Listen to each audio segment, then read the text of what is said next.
Avant, le frère Heber ne comprenait pas la vraie de Dieu.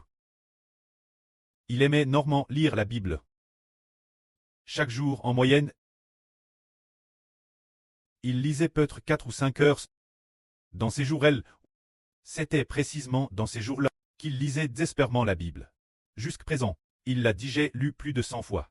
Plus tard, le frère Heber a découvert que ce qui lui apportait la bénédiction n'était pas le fait de lire la Bible, mais son amour pour le précleste et le Seigneur, et aussi parce que le précleste et le Seigneur l'avaient choisi. Qu'il a été béni. Alors maintenant, nous comprenons que si nous lisons constamment les différentes lois de l'Ancien Testament, cela n'apporte aucune bénédiction. Voyons depuis l'Agence, l'Exode, le Lévitique, les Nombres, le Deutéronome. Ces 5 premiers livres appellent le Pentateuque. Dans ce Pentateuque, y a-t-il des bénédictions? Il n'y a qu'un seul endroit. Par un peu de bénédiction. Le reste n'a pas de bénédiction. Ce qui a un peu de bénédiction, c'est quand Dieu a appelé Abraham, a béni Abraham, a béni Isaac, a béni Jacob. Et après avoir béni Noé, il n'y a plus aucun endroit contenant des paroles de bénédiction. Dans la loi, tout ce qui est dit est « tu ne feras pas ceci, tu ne feras pas cela ». C'est sans cesse répété. Il semble qu'il n'y ait aucun contenu de bénédiction reçue. C'est pourquoi dans les temps anciens, parmi les frères et sœurs qui croyaient au Seigneur, il y avait des frères et sœurs d'un endroit, appelle les Galates. Quand ces frères et sœurs Galates, c'est probablement l'apôtre Paul qui leur a prêché l'évangile. Cette époque, les frères et sœurs Galates, pour avoir couché, Jésus-Christ prêche par l'apôtre Paul. Pour avoir entendu Paul dire que Jésus a été crucifié pour nous, que si nous croyons en Jésus, nos péchés sont pardonnés. L'Ancien Testament dit, tu ne tueras point, tu ne commettras point d'adultère, toutes sortes de commandements, qui tous cause de Jésus. Pour tous les péchés commis, on te pardonne.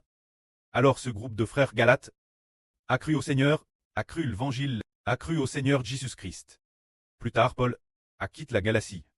Est parti, on estime, on ne sait pas si c'est quelques années après son départ, ou bien après son départ de quelques mois. Plus tard, Paul a appris que ce groupe de frères et sœurs de Galatie, il était retour. L'observation de la loi de Mose, s'éloignant progressivement de la GRCS du Seigneur Jésus-Christ. Beaucoup de gens ont progressivement abandonné le Seigneur Jésus-Christ pour aller plus respecter ce que la Bible enseigne, en disant « ne prends pas, ne mange pas », toutes sortes de commandements. Alors Paul a dit « Si quelqu'un vous annonce ces choses différentes de ce que nous avons prêché, Jésus-Christ est différent. Celui qui vous transmet ses commandements, qui transmet ses enseignements, vous doit être maudit. » Je le répète encore une fois. Je viens de le dire.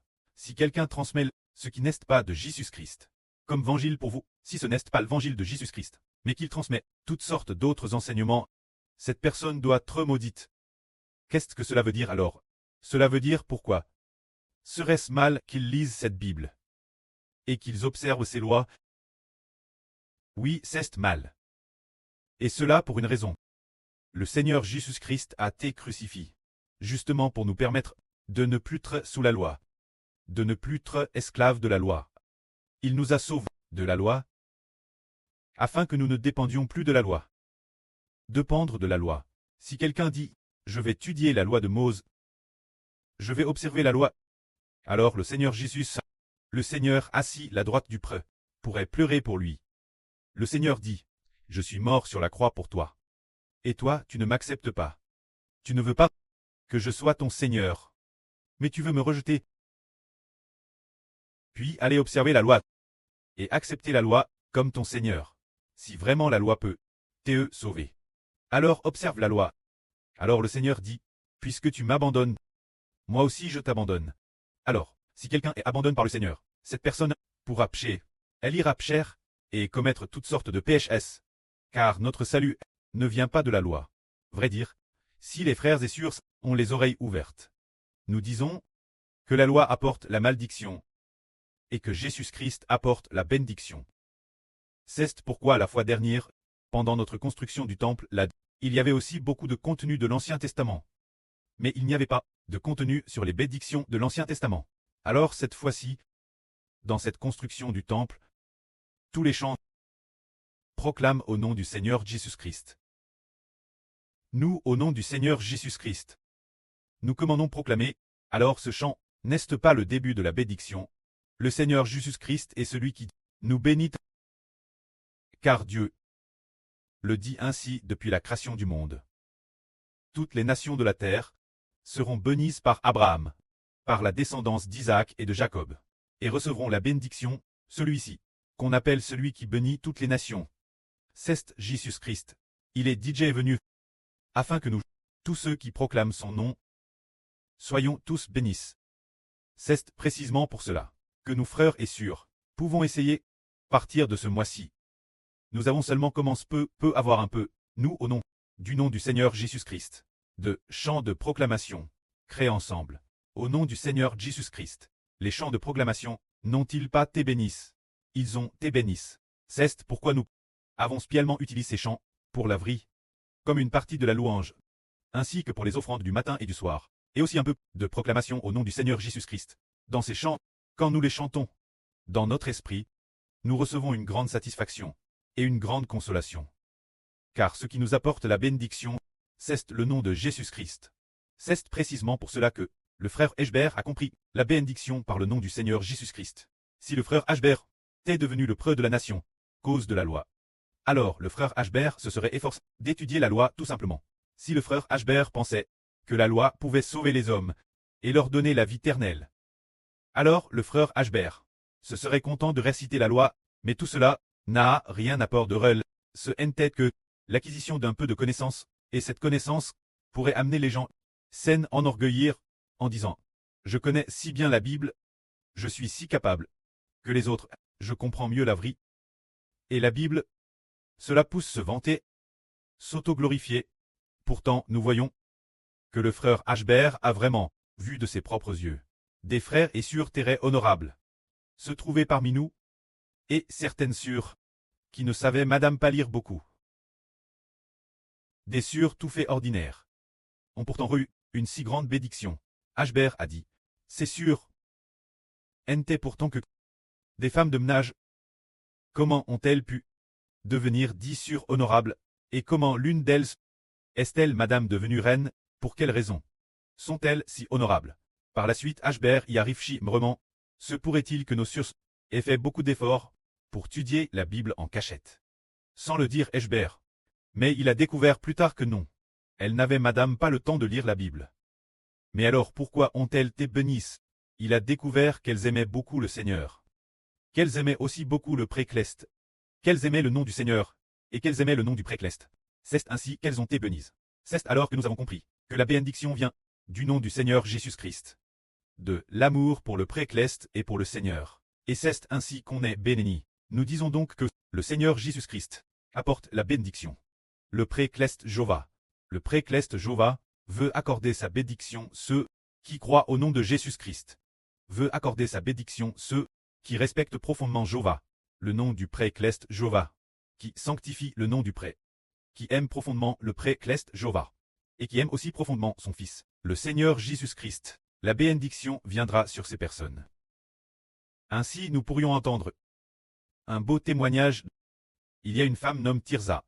Avant elle était encore notre sœur. Elle connaissait très bien la Bible. TRS familière avec elle, alors, quelle bénédiction recevra-t-elle?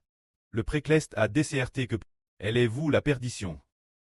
Comment quelqu'un qui maîtrise si bien la Bible peut-il être vous la perdition? C'était peut-être il y a 1 ou 2 semaines. Peut-être un jour il y a 2 semaines. Elle a ajouté le QQ de la sur Aura. Elle a donc ajouté le QQ. Et après, elle a envoyé un texte la sur Aura. Ce texte contenait quelques phrases.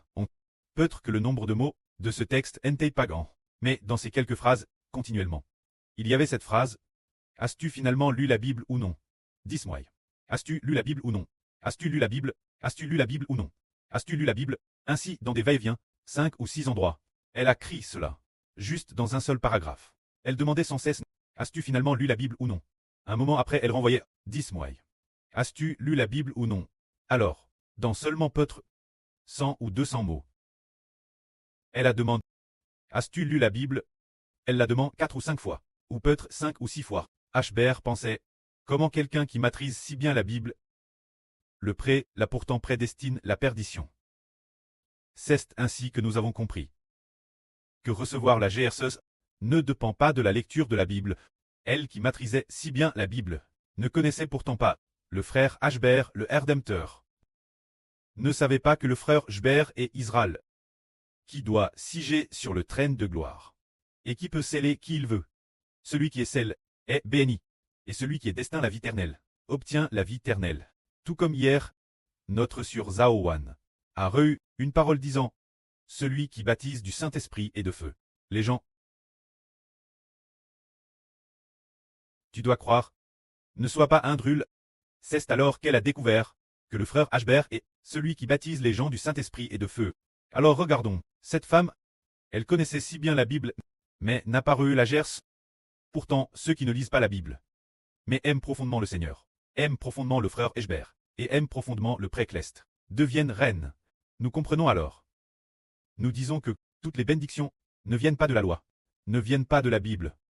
Si elles venaient de la Bible, alors cette femme Tirza aurait de recevoir d'abondantes bénédictions. Elle maîtrisait la Bible, mais au contraire, parce qu'elle n'a pas cru nos exhortations. L'esprit du pré a dit qu'elle sera perdue l'avenir. Puis il y a une autre femme, qui est l'ancienne Zimaï, qui était pasteur. TRS verse dans la Bible. Mais plus tard, nous avons découvert qu'elle n'appartenait pas à Dieu, et qu'elle a plus perdu son noble office, n'appartenant ni au Seigneur, ni au frère Heber. Elle connaissait extrêmement bien la Bible. C'est pourquoi nous disons que si la Bible est bien utilisée, c'est certes une bonne chose, mais mal utilisée, elle peut faire obstacle au salut. Si l'on lit la Bible seulement pour en étudier les mots et mémoriser ces versets dans sa tête, alors il n'y aura certainement pas grand profit. Mais si l'on lit la Bible, et que cela nous amène après lecture, aimer davantage le pré-Clest, et aimer davantage le Seigneur, qu'après l'avoir lu, on découvre que la Bible nous dit que Jésus est le Rédempteur, qu'il veut nous utiliser pour nous faire croire au Seigneur, croire en son nom, et accepter Jésus comme Seigneur. Alors le pré-Clest se réjouira de nous. Ayant compris cela, et aimant d'autant plus le Seigneur, alors lire la Bible sera bénéfique. Aujourd'hui, puisque nous savons que Jésus est le Rédempteur, alors notre bénédiction doit surpasser la Bible. La vie que nous recevons doit surpasser la Bible. Au contraire, surpasser la Bible est pour nous guider vers le Seigneur Jésus-Christ. Puisque nous sommes venus vers le Seigneur Jésus-Christ, allons ensemble, avec notre cantique de Mose et le cantique de l'agneau, chaque chant proclame au nom du Seigneur Jésus-Christ. Pour chanter la promesse que le pré-Clest nous a faite, pour chanter des chants de louange au pré-Clest et au Seigneur Jésus-Christ. Ainsi nous serons bénis. Alors nous disons que si la loi dit aux hommes qu'ils sont pécheurs, alors Jésus est celui qui pardonne les péchés des hommes, qui leur donne la vie éternelle, et leur accorde de merveilleuses bénédictions. Toutes nos bénédictions ne sont pas obtenues guère la Bible, mais parce que nous aimons le Seigneur Jésus-Christ. Que nous les obtenons, c'est parce que nous les obtenons par le nom du Seigneur Jésus-Christ. Que la gloire soit rendue auprès et au Seigneur. Amen.